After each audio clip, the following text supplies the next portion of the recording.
Hello there, YouTube. Thanks for stopping by the Pick Six Podcast YouTube channel.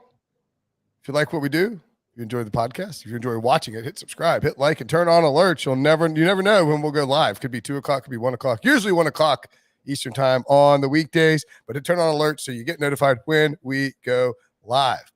What's up, everybody? Welcome to the Pick Six Podcast, CBS Sports Daily NFL Podcast. I'm Will Brinson. I'm your host. It is Tuesday, June the 7th. If you're listening to the podcast, if you are watching on our YouTube channel, youtube.com/pick6, it is Monday, June the 6th, and we are going to take a historical dive into some quarterback chatter. Joining us to do so, the unofficial NFL historian of CBSSports.com. You should petition to get it in your title, something about the historian factor. Bryan DeArdo, what's up, buddy? Not too bad, Will. Yeah, maybe I'll do that. As long as the checks come in, I'm all good. Senior NFL historian. It was that's what I would shoot for. That's right. You know, the best part is I could be that for the next 40 years. You know what I mean? Right. That's what I'm saying. Get the title invented so that way you can lock it down, and then nobody else can come along and steal it from you. Exactly. Like where your head's at. Yeah, that's why people always like, what do you do? How do you get a job in sports? I'm like, oh, you finagle your way to whatever job you want, and then you do whatever you have to do to, you hold on to it until you die, exactly, or until you're ready to walk away, right? Which death may come sooner. I'm a little under the weather, in case you guys can't tell. Although, as Debo points out, I did sound worse vocally last week. I feel worse right now if I start sweating or, whatever. Anyway, we're going to talk about the best quarterbacks from each decade and how you ranked him, why you ranked him, and debate about how they are slotted out. I'm assuming, is the article live on CBSSports.com right now, or is it coming soon? It's out. Yep. Okay, it's out now. Okay, cool. It's out. Yep. Again, I've just been sitting in my up in my office, under a blanket, sweating and watching TV while my wife yells at me for risking getting my son sick. Anyway, the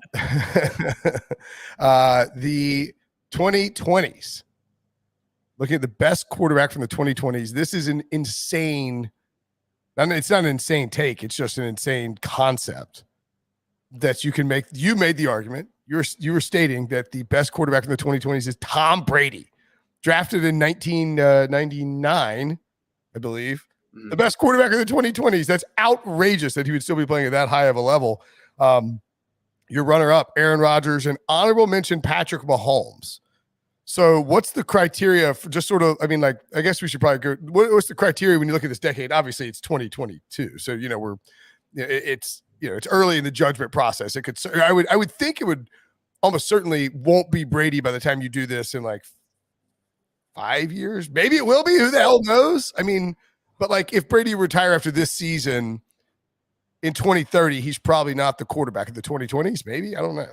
Yeah, that's a great comp, Will. And I would say that an example would be Manning, right? So if we did this in 2012, Manning probably would have been the quarterback of the 2010s. Maybe not the first guy, maybe the second guy, because that when he was coming off his first year in Denver. And then as the decade went, he retired after 15. We all saw what he looked like at the end of 15, and then he kind of fell off the page. But yeah, so the criteria is kind of the same for all of them, where we obviously are going to look at stats, individual awards. So if you have big numbers, MVP awards, impact on the position in pro football. And that's where Peyton kind of, you'll see he kind of ranks highly there. And even Brady for the longevity that you alluded to. Team success. It's not the all end all be all, but obviously if you're on a bad team, you're not going to be here. And then inclusion on your respective all decade team. That goes a long way. If you were not an all 2010s quarterback, how can you be Right, winner exactly. or even the runner-up? So those were some of the small criterias. So and we only have 2 years worth. Sure. By the way, of when we're doing the 2020. So right. If you're looking at Patrick Mahomes, in fact, Patrick Mahomes by separating it by decade, Mahomes is actually hurt because you don't get to include obviously his 2018 season or his 2019 Super Bowl season. So Mahomes' last 2 years have been very, very good. Right. Yeah, no one's going to knock the Chiefs for their performance over the last. They went to a Super Bowl and lost to the Buccaneers in 2020, and then they lost in the conference championship game to the Bengals last year. They've been very, very good. But I mean, like, I do think it's Mahomes really doesn't have a leg to stand on as the best quarterback in the last 2 years. Even though I think if you took like the last 5 years, maybe you could make the case. Right. But just if specifically splitting out the decades, it is true that like he's under. I don't want to say he's underperformed the last 2 years, but I don't think. Right. I mean, don't you think it's fair to say that Mahomes' last 2 seasons have been, relative to sort of expectations? No, I don't. I mean, he had like 38 touchdowns and 6 picks in 2020, right. and 37 touchdowns and 13 picks in 2021, and like sort of like a downish years, I feel like it's almost like with Tiger Woods, because I'm actually getting into golf, so maybe I won't be as good of an historian anymore because I'm now using my spare time on golf and not reading these books. So I'm not going to add to this collection, but it's almost like if you would have said about Tiger in 2000, he's going to be in 2022, he's going to have 15 majors, he's going to be second to Jack, he's going to be around the all-time winner in PGA wins. You'll probably go, that's awesome. He didn't beat Jack, so maybe it wasn't the height of what he could have accomplished, but you probably still take that. So with that comparison, after the 18th season with Mahomes, wins MVP, loses AFC Championship. If I say to you, Will, the next 3 years, Mahomes is going to get back to the Super Bowl and lose. Super Bowl and win, right? Well, yes, right. Yeah, back to the Super Bowl win, back to the Super Bowl and lose, and then 2 Super Bowls and then lose an AFC Championship game. He won't win any more MVPs. Would you say that he's on the same trajectory? He dipped or he exceeded after the 18th season? Which of the 3 would you probably pick? I'd probably say maybe slightly, ever so slightly dipped. Yes, I would say. Yeah, I would say. Well, and the other thing too is like, so he wins this. So 2018 is just this monster epic. It's like, oh my God, Mahomes is going to be the best quarterback in football for the next 20 years.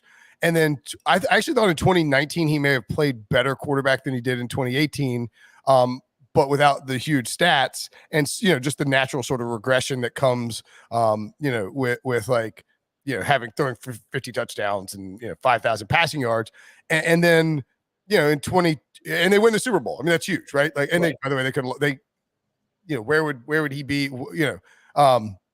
Where would he be, by the way, if they hadn't had that crazy play to Tyreek Hill against the 49ers and they had 3 Super Bowl losses? Like, right.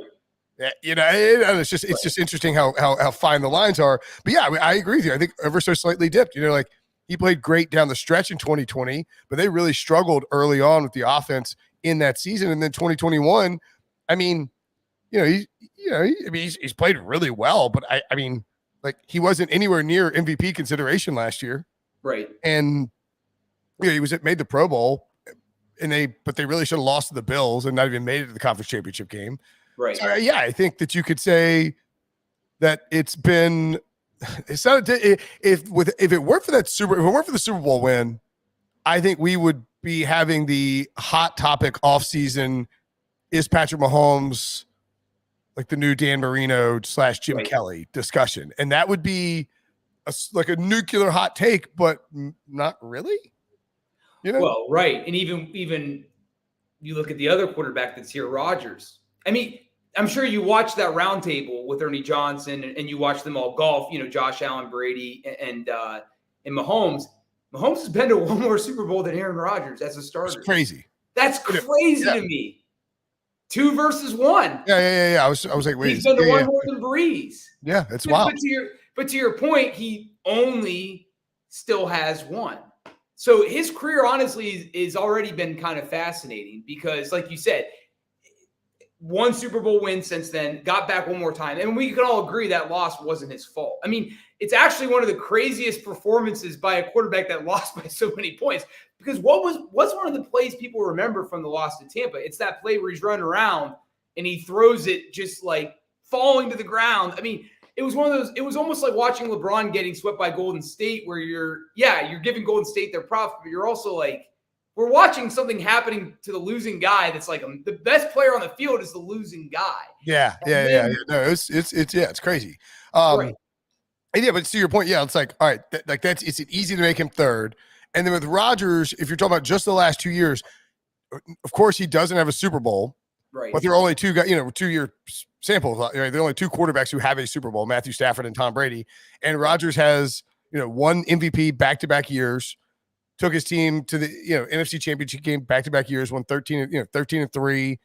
Yeah, it's I guess actually no, he didn't go to the championship game last year. Sorry.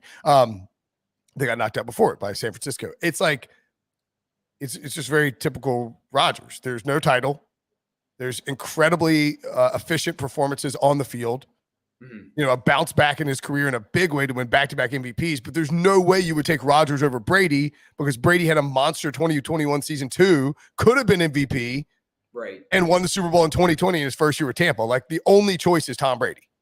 Yeah, I mean Brady's like got the best of both worlds. He's got the same amount. Well, Mahomes is going back to the 10s, but like he's got the ring. If you look at like the last 3-4 years or in this decade, he's got the ring and he's got all the stats. Yeah. Because like last year, and I have another article I think that just came out today, which I rank the top 10 greatest passing seasons ever. But you can only give one spot to one quarterback. So Brady can't have 5 spots. You have to pick their PR. What was Brady's best passing season? Was it 2021? I went to 07. Okay. But last year was the second pick. Yeah, for sure. Last year would have been the next pick, but I factored in that.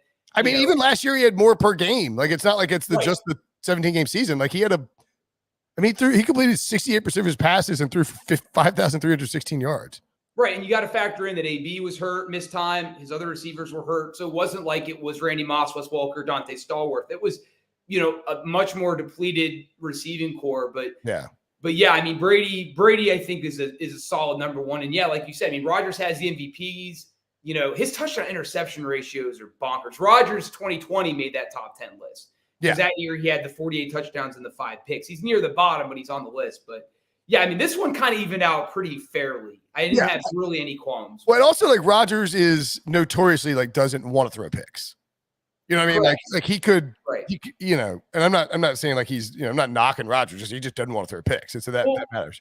Right. And it's also funny too. So if you look at like, what's one defining play from each of these quarterbacks, maybe this decade, Brady, it might be the touchdown to tie the Rams game that they just lost, or the deep completion right before halftime of the NFC Championship game. Mahomes, it's probably that crazy throw or the end of the Bills divisional game. Yeah. Rodgers, it might be that third down where he didn't know what to do. Oh, yeah. So you're saying like the defining plays are like are oddly enough like almost negative, like they are negative. Yeah, they're like plays and losing. To the people in the chat, no, I'm not going to make a case for Matthew Stafford. He only played 1 year with the Rams. Yikes. Yeah, no. No. Rivers, if I would make a case for Stafford or Rivers for the 2020s, like they haven't played, only like Stafford had a year with the Lions. Sure. Of course, a blind. I guess we'll give Logan Wilson an honorable mention too, since he committed the holding call. But there you go. As the husband of an angry Bengals fan that hasn't gotten over it yet. Let's go to the 2010s.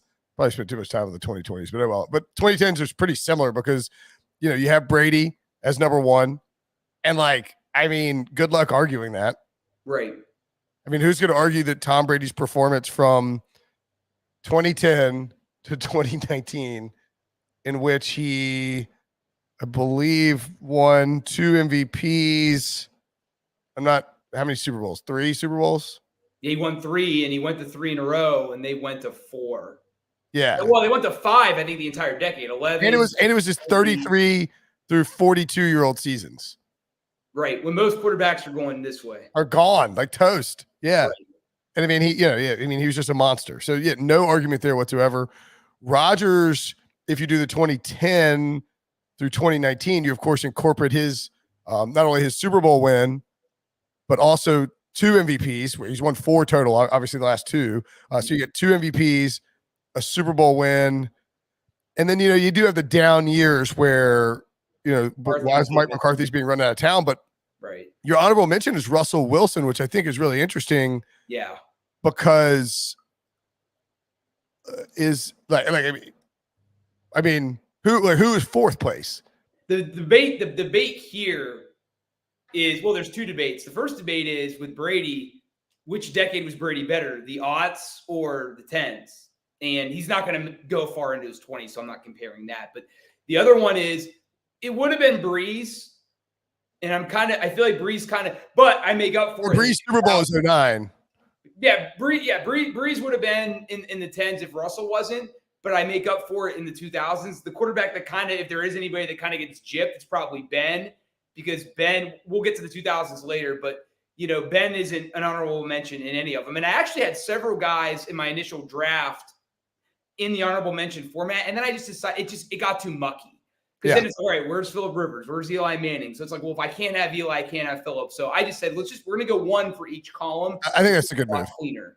Yeah. Right. So to me, if it wasn't Russell, it would have been Brees. To me, the championship obviously helped his case. Getting back to Super Bowl helped his case, even though we both know that it didn't end well for him against the Patriots. But just in general, like he was, along with Brady and Rodgers, he was the most consistent quarterback.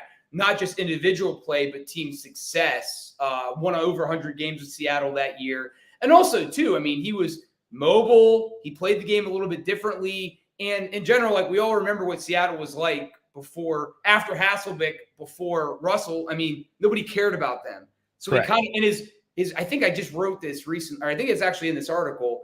He was the first rookie quarterback to win a playoff game in like 70 years or something like that. It was anyone.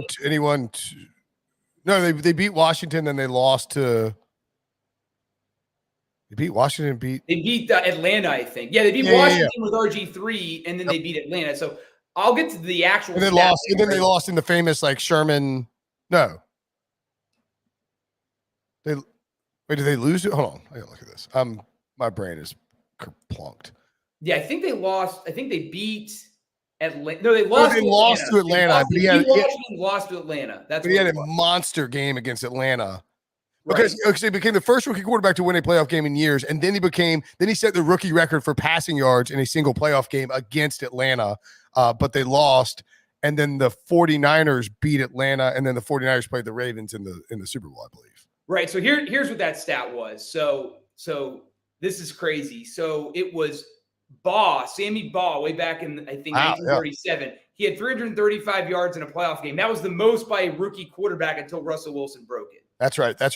So it wasn't because Big Ben won a game his rookie season in the playoffs. So that's what that record was. So, but yeah, so I think, he was the most consistent guy. He brought a winning culture to Seattle. He helped them win a Super Bowl, even though that defense might argue it was more them than him. But so that was the only debate here, was if it was going to be Brees or Russell. Well, and Brees too, I think it warrants mentioning that, like, and I'm not trying to rip Brees here or anything, because he was incredible from 2010 on.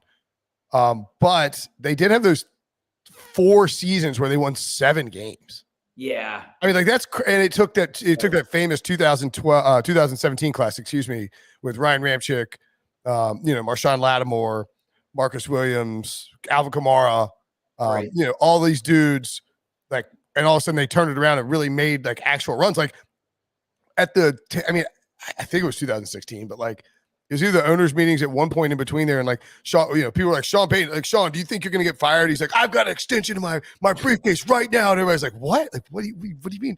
And he's like, right here in my briefcase. I'll sign it and turn it in if I want right now. We're like, what are you talking about? But like, I mean, it's hard to give Brees the nod when you're talking about 1, 2, 3, 4, 5, 6, 7, 8, 9, 10 seasons, obviously, and 4 of them you win 7 games, and another one you win 8 games. Like that's, I mean, that era you were national writing, right? That was before your potting. You were actually writing. Yes. Right. So I think when you're a national writer, you get a better perspective of who's relevant the most, because if a team is bad, like even Matt Ryan, how often do we write Matt Ryan articles? Like not often, because they're not usually good unless, it was like 2016, 2017 when you had a reason to write about him. But and I think so for me, it was like it's odd for a guy with those kind of numbers and the career that he had. There was a stretch, as you just alluded to, that he was, a real non-story. They were a non-story. And even his best season, which doesn't make my list of the individual seasons,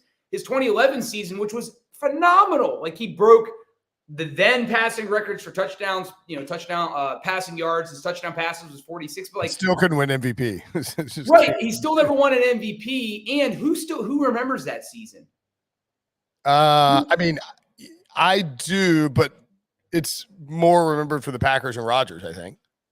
Right. But like really that season, I mean, they lost in the playoffs to the Niners. And that was a lot of the Drew Brees story too. It was like, because that is always part of the criteria, not the main criteria, but it's always what's the whole body of work. That's what Herb Street always says when they're doing the playoff thing. Like the whole body of work, you have to at least factor in the playoffs. And for Brees, 09, he did it. But other than that, how many home playoff games did they lose? So for me, when I think of the 2010s, Brees was clearly the more prolific quarterback. Yes, but Russell may be more impactful. More the face of that decade, in my opinion. I mean, I think the problem for Brees is the biggest problem for him is that he got stuck playing with Tom Brady and Peyton Manning for almost the entirety of his career. Like literally his entire career just overshadowed by both those guys. And then Aaron Rodgers came along.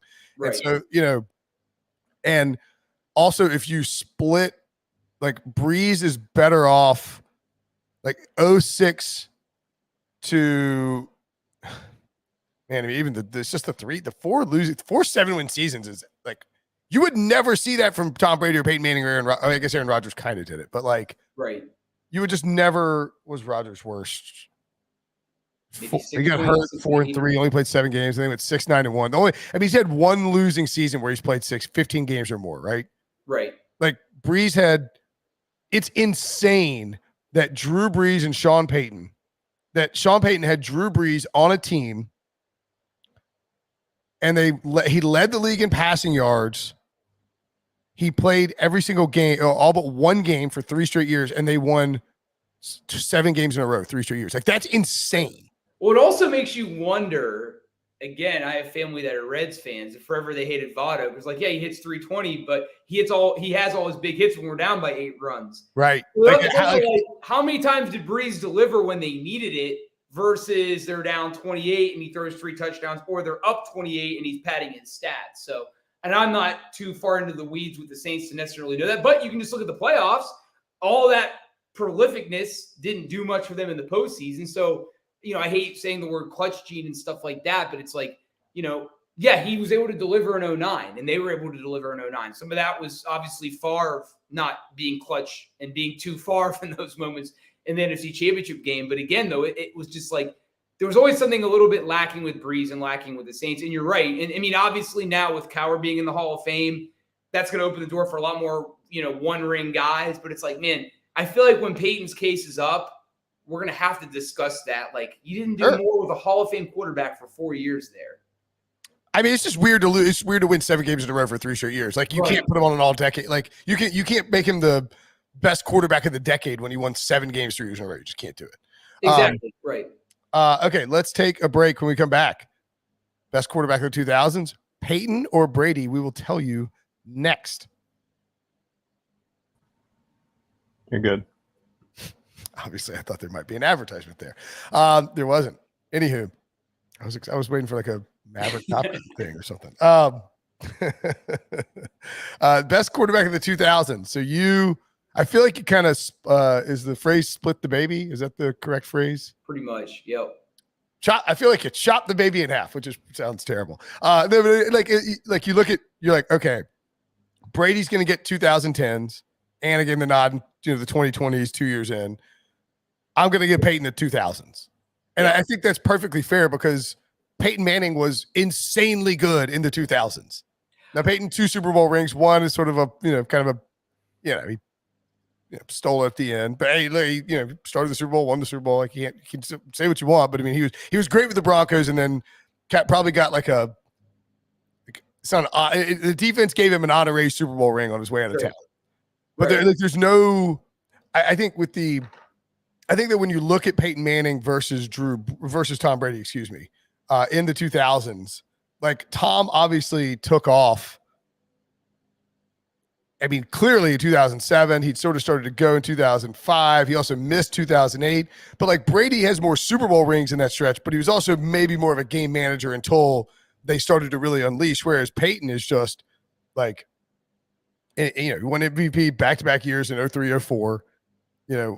Won Offensive Player of the Year, circled back and got 2 more MVPs in 08 and 09. Obviously won his Super Bowl, in 06. I mean, it's you look at Peyton's record from 2000 to 2009, and it's just outrageous.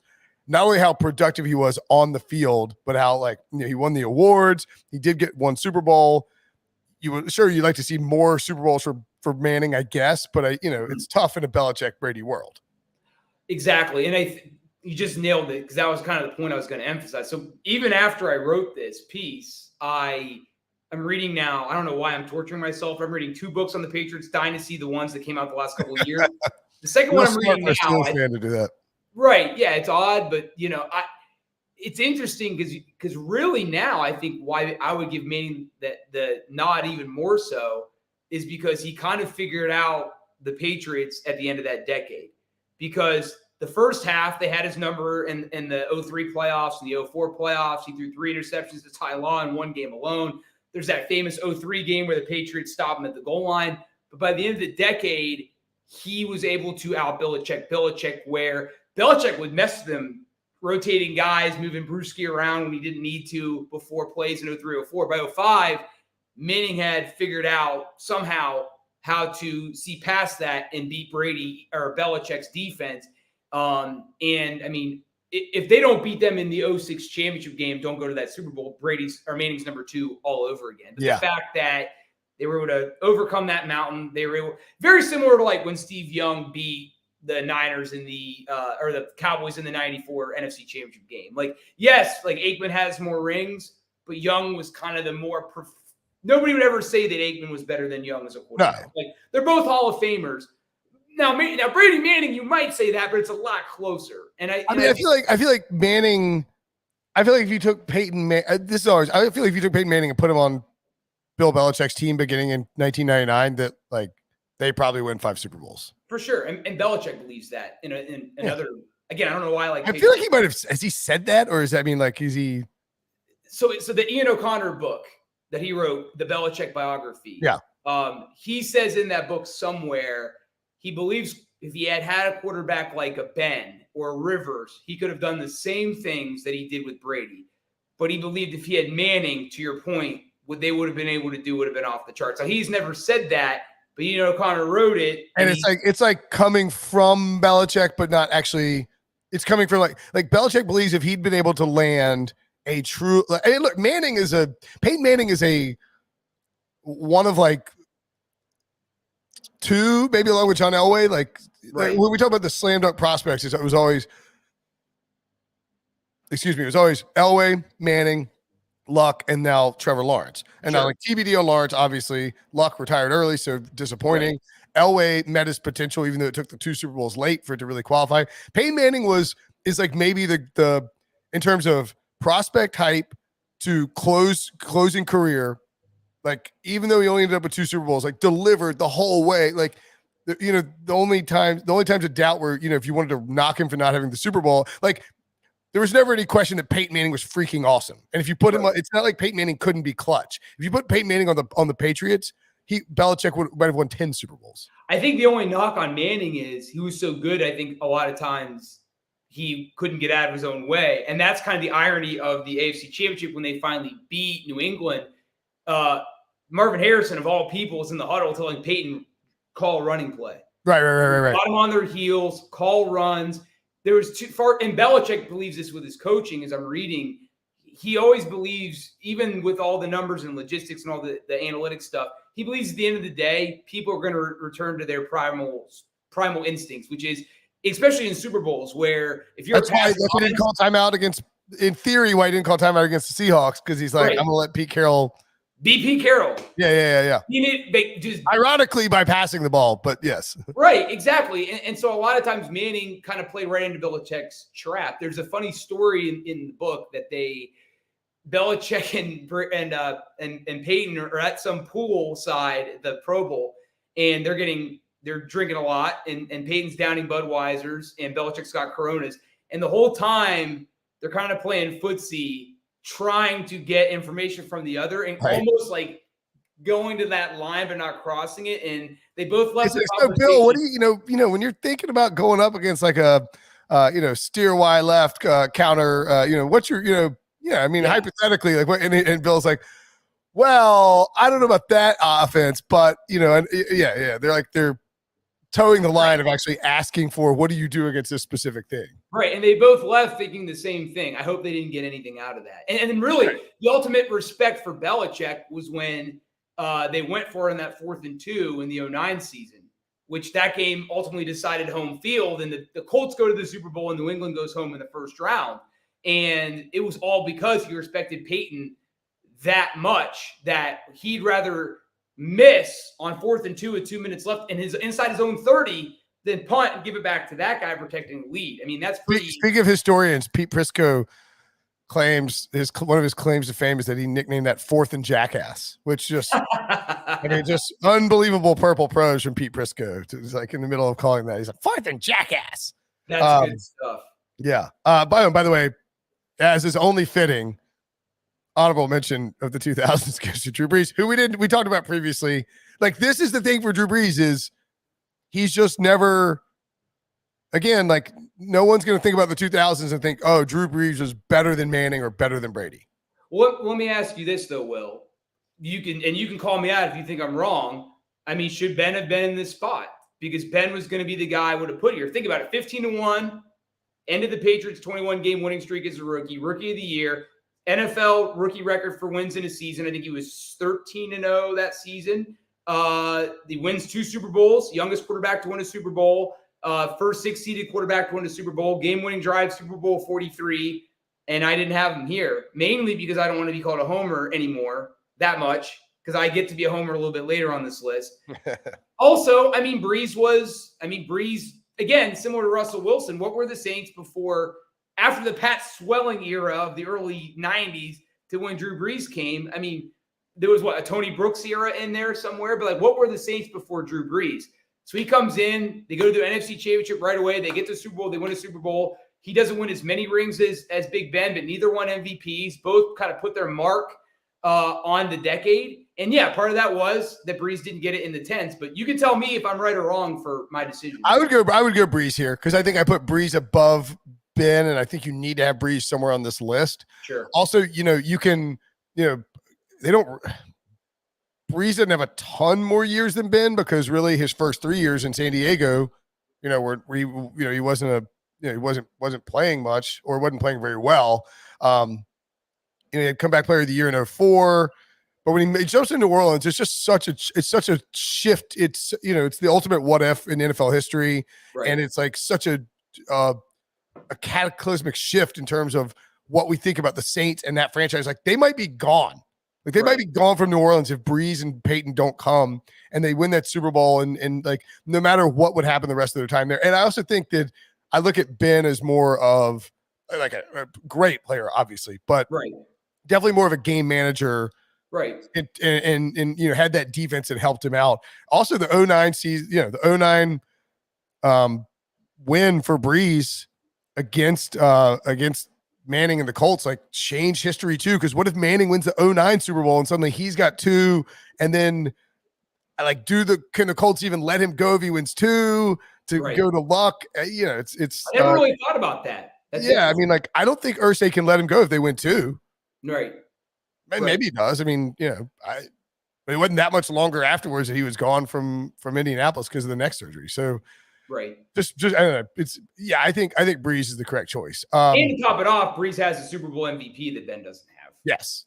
So, and I just think when you think about the early 2000s, like, of course you think about Ben, but like, I think more about the Steelers defense than I do Ben necessarily. Like, Ben was clutch and made big plays, and obviously had the throw against to Santonio Holmes. Or was that even 2000? Was that? That was Super Bowl 43. Yep. Yeah. Okay. Yeah. So yeah, but I mean, to me, I think more about the Steelers as a team, whereas when I think about the Saints, I think about Brees and Peyton. Now let's go one step further. What if Ben wins Super Bowl 45? Now Rodgers has 0, Ben has 3. So yeah, Rodgers is in hell right now if he has 0. Yeah, pretty much. Yeah. And also with Ben too, it also kind of goes into the class of 2004 conversation because like I didn't feel like giving Ben a spot in Eli. And I think obviously Ben's probably going to go down as the best quarterback of that class, mostly. But because he's the only guy that people agree is kind of a hands-down Hall of Famer. But I don't think he's his career is infinitely better than Rivers or Eli. So for me to give him one of those and not give either of those guys one didn't really sit well. Yeah, like, it feels like if Rivers landed in Pittsburgh, he probably has a similar career path to Big Ben and a big better, right? For sure. Or like if Eli lands in San Diego, like, like, I don't think he's winning I don't think he's magically pulling 2 Super Bowls out of his ass. Exactly. You know, I mean, like, you know. All right, let's go to the 1990s. Your best quarterback. Wow. This will go well with Cowboys fans. Yes. Your best quarterback, Brett Favre. Runner-up, Steve Young. Honorable mention, Troy Aikman. Why? I mean, I get it. Like, Aikman won the Super Bowls, but like somebody mentioned Joe Namath in the chat like a minute ago, but like, you know, look, Aikman's a Hall of Famer. Don't get me wrong. Like, he's a legendary, great quarterback. But statistically speaking, he's not the most prolific quarterback of all time. Well, right. I mean, now the interesting thing is if you just look at, I think the best way to evaluate guys when you get further in the previous millennium, now we're going over. Isn't it weird for the in the guys yonder days? We're born in the 80s, and now we're talking about the old millennium like it was black and white. But anyway, I digress. No, I mean, it's true. I think it's better to look at things in individual games. So you look at Aikman's Super Bowls. And I mean, you also have to factor in the second one they won, he was concussed, and today probably wouldn't have played. Right. And then 30, he had an injured Emmitt Smith. But all that being said, he completed 70% of his passes in 3 Super Bowls. I think he only threw 1 interception in Super Bowls. Super Bowl 27, he was 22 of 30 with 4 touchdown passes. And then in the 2 weeks previous in the NFC Championship game, the Niners are tipped off on a pass they're going to run. It's a 1-possession game. Aikman moves the spot that Irvin's supposed to be in, puts Alvin Harper there. The defense goes with Aikman. He hits Harper. So I think it's just an accumulation of a very smart quarterback, a professional behind, every game for Dallas. They knew they had a top flight quarterback because I think that was the biggest difference between, so you look at the 70s Cowboys, 80s Cowboys, 90s Cowboys. What was the one thing that was really different for most of that was Danny White was the quarterback in the 80s, and they got to NFC Championship games but never did anything in terms of winning championships.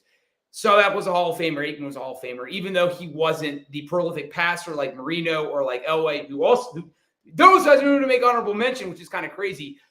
To me, what they asked Aikman to do, he executed it flawlessly. And that, to me, is the biggest reason why he made the list. Well, and Aikman is crazy. Like in 1991, they beat Buffalo in the Super Bowl, right?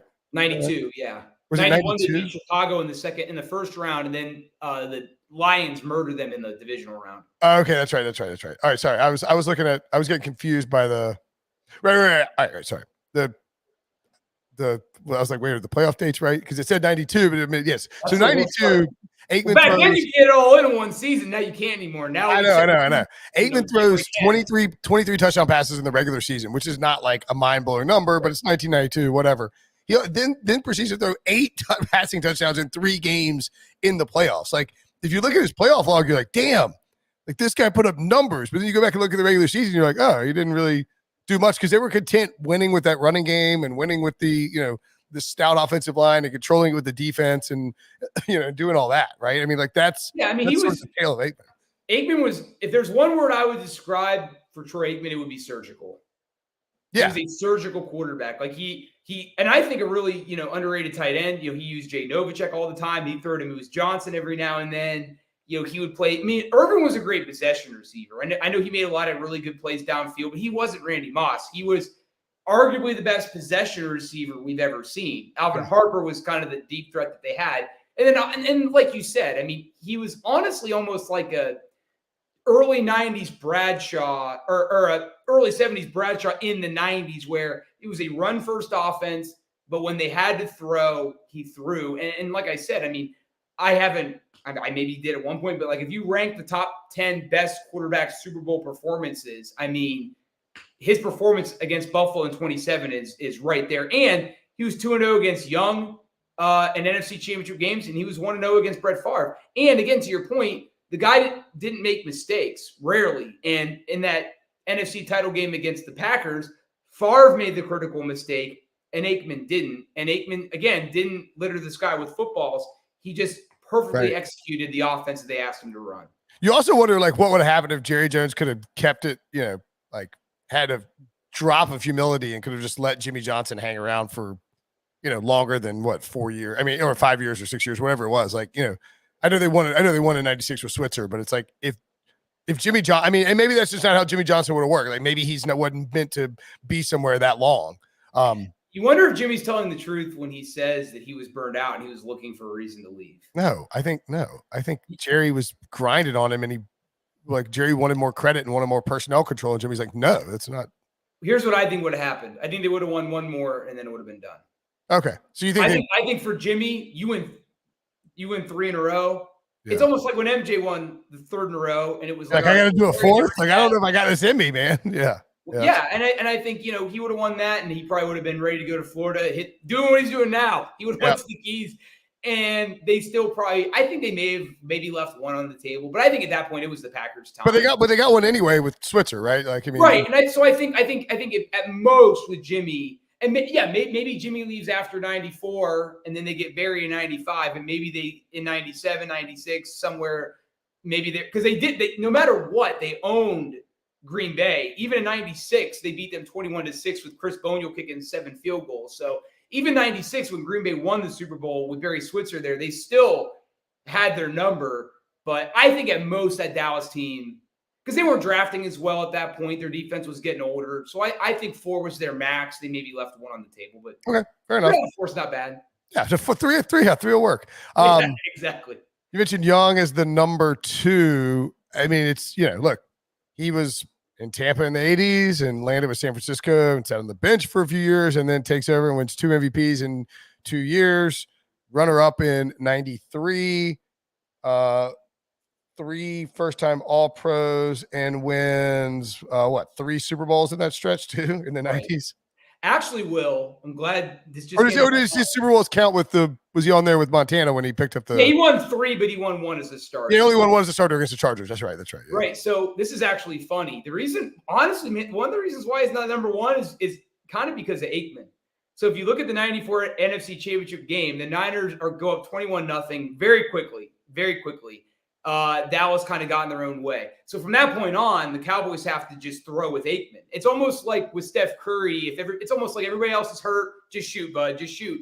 Aikman threw for over 400 yards in that game. They almost come back and win. Young, I think, threw for like 165 and really didn't look that good. They still won, and that changed Young's legacy. They win the next year.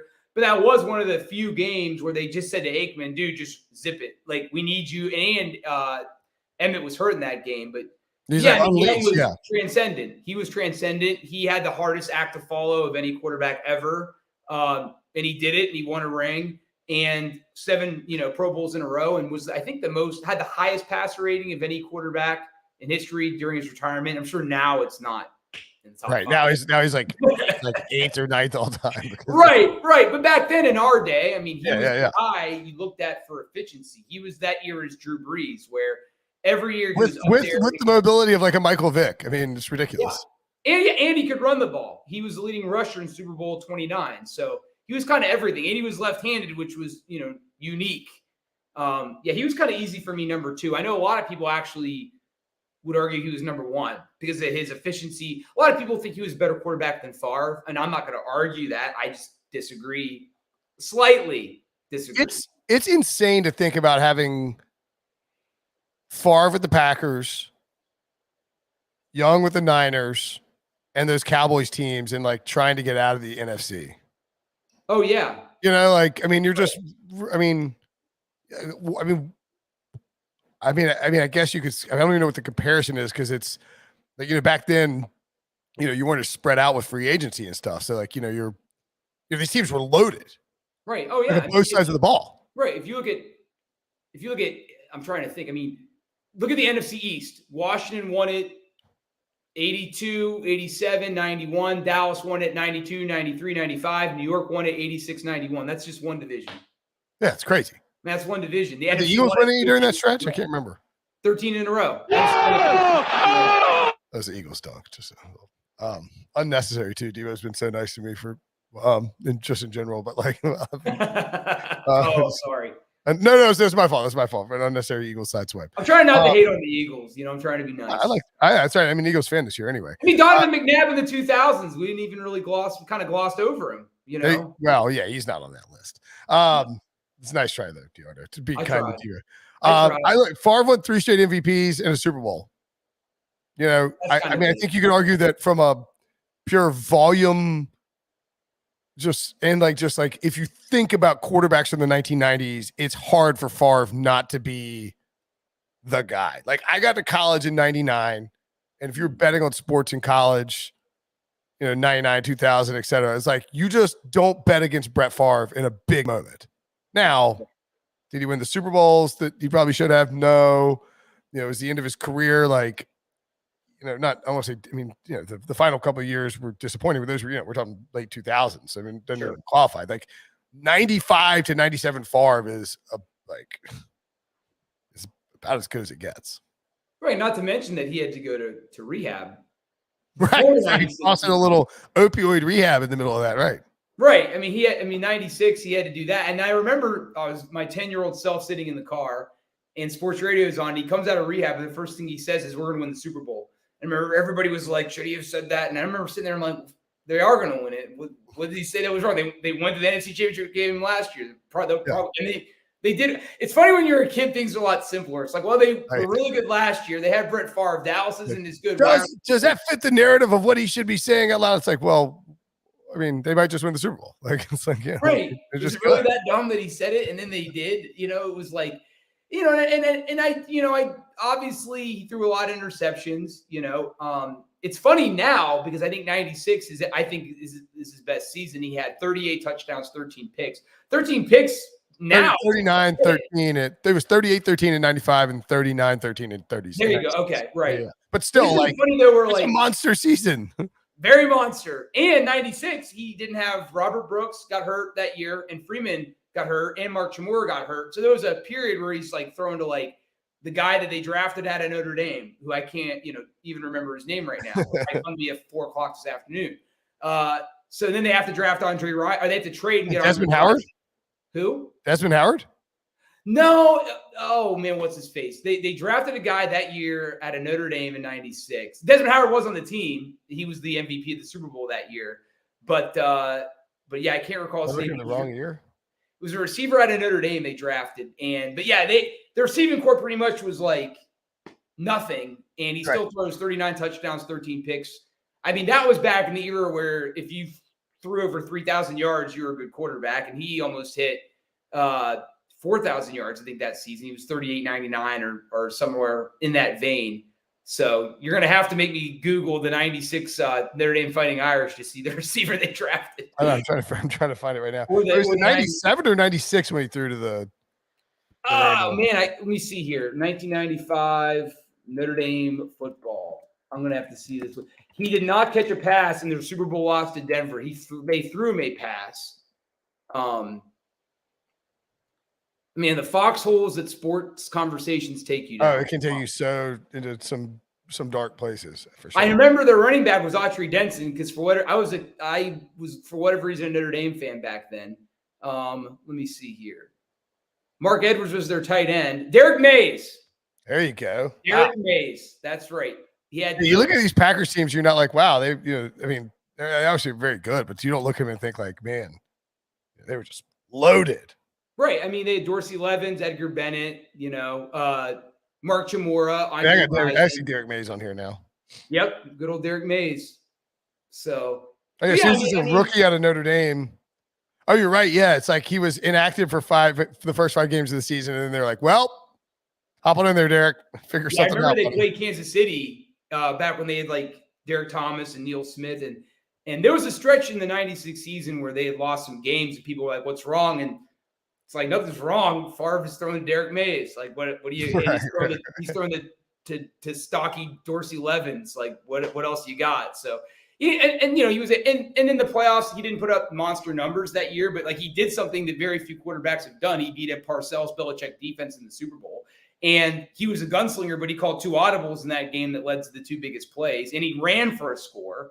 I don't know if you agree with me, but like, yeah, I mean, Young may have been, and again, it's also like, who's your favorite artist? Who's your favorite musician? A lot of picking your favorites is when it gets down to the brass tacks, when it's guys that are this close, a lot of it's your personal preference, right? Right.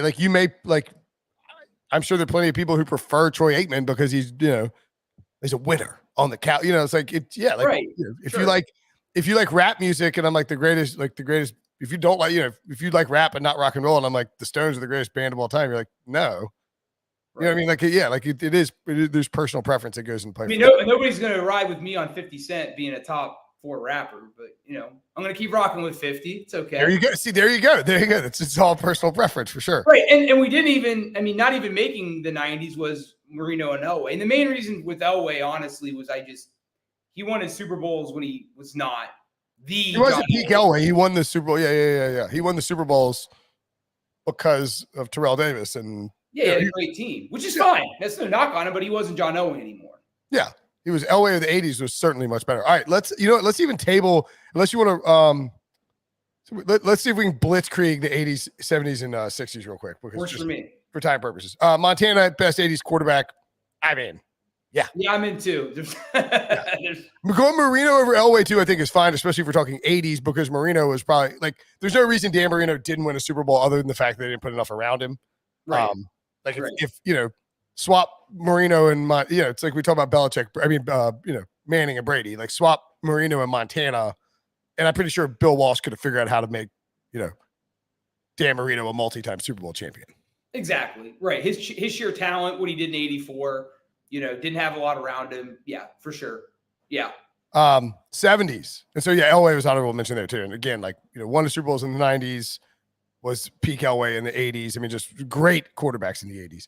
70s, and this is where you mentioned your homerism. You get to pick Terry Bradshaw over Roger Staubach. Honorable mention Ken Stabler. Is this personal preference or pure homerism? I gotta tell you, DeArdo, though, I did go back I have to rank the Super Bowls every year, and I remember. I mean, I don't go back and watch them every single year, but it was just 2 or 3 years, or maybe 4 years ago when I started doing it, and I would always sort of knock Terry Bradshaw just because the stats are. They were that guy could go so vertical.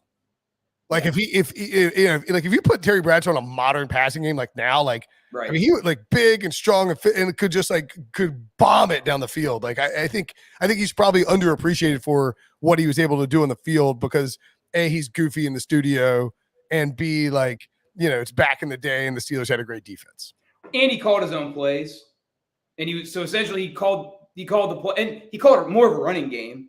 So he actually, I got to talk to him last year. He took pride in calling a good running game, which is, I think, is an unselfish thing and a pretty cool thing. That is a pretty cool thing. So we did that. Staubach didn't get to call plays, even though he wanted to, and he was very vocal about it.